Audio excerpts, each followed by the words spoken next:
Hey guys, Mick here, Dead Standard. Today I want to focus on selling on eBay. I've broken this down into a few episodes. It's going to be way too much to cover off in one video and I want to keep these short and sweet.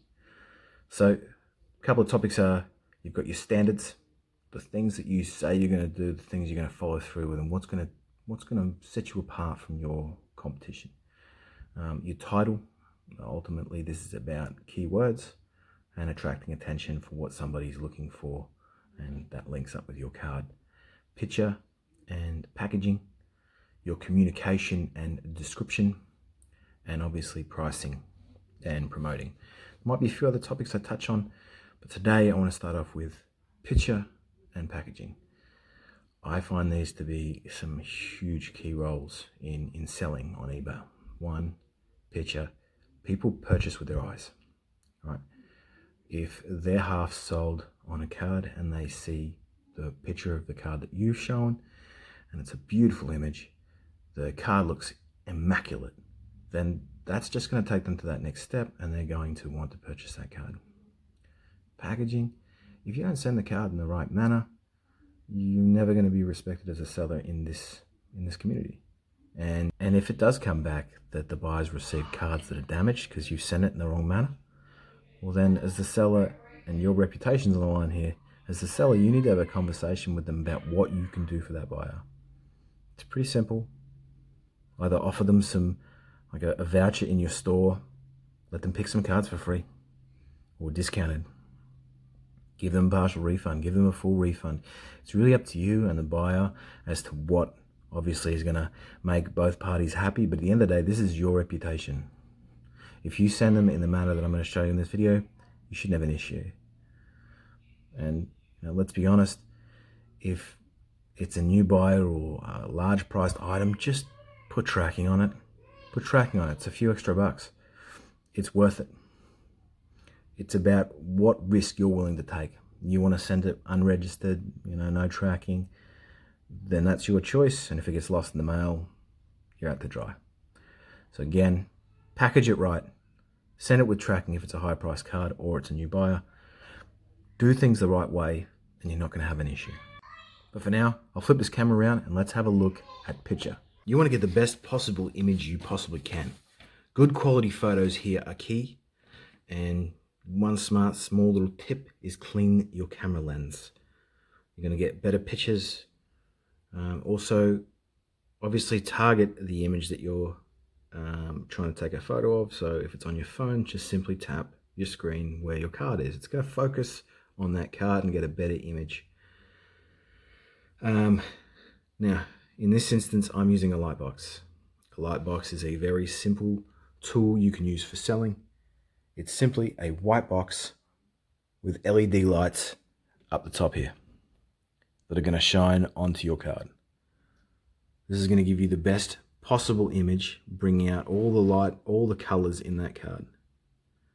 Pretty important when you're talking about something that has a lot of shine, has a lot of sparkle to it. You want to get the best possible image. For when you take photos, don't just take one. No one's going to trust your product if you only take an image of the front of the card. If you're not showing the back, you're not showing the sides, you're not showing anything, no one's going to trust your product. So you're going to want to get the back of the card. In a lot of instances, people want to see the quality of the back of the card. Some people might even want to see this prism marking up the top here to confirm that it is a prism card. It's a prism silver.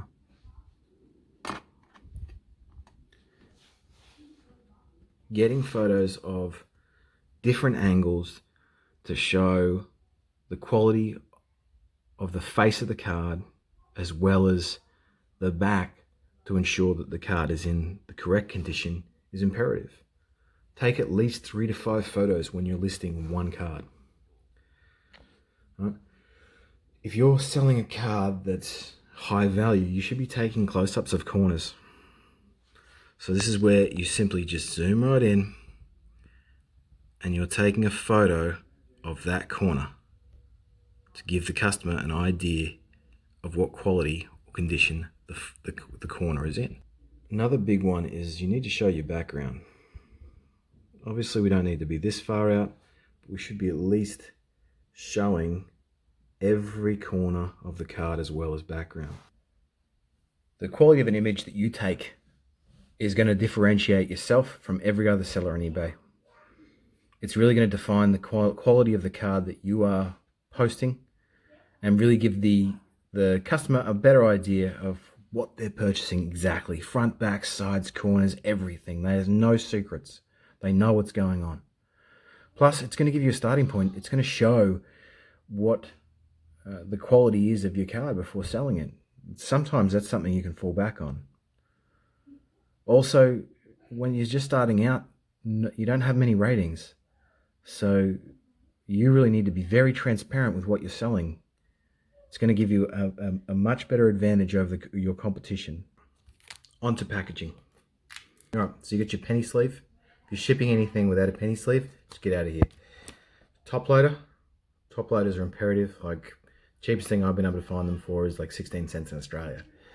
So don't think it matters where you come from. A top loader is inexpensive and easy to add into your shipping. If they've paid for a card, it should be in a top loader. Team bag.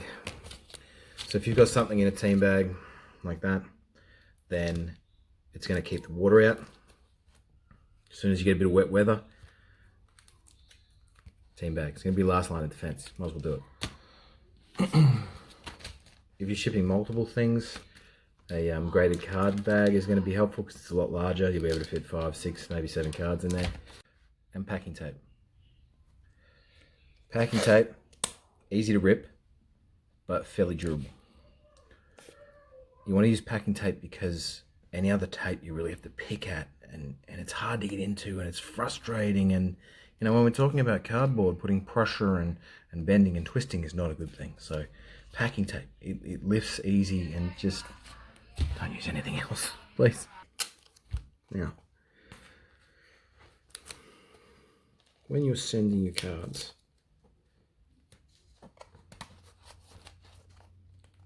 attaching them to a piece of cardboard like this was going to set you apart from a lot of other sellers. A lot of other sellers just don't do this.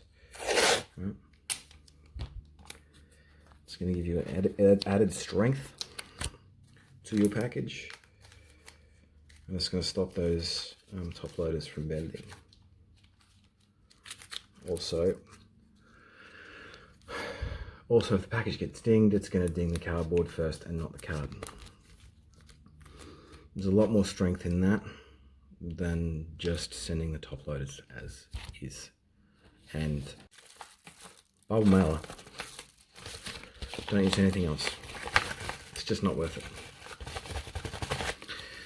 Another thing you can do is you can add a bit of tape to the top of your package like this, and when you put it into your bubble mailer,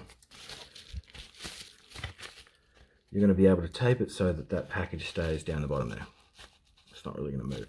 But if you've gone to this extent where you've got cardboard protecting your cards, and probably obviously go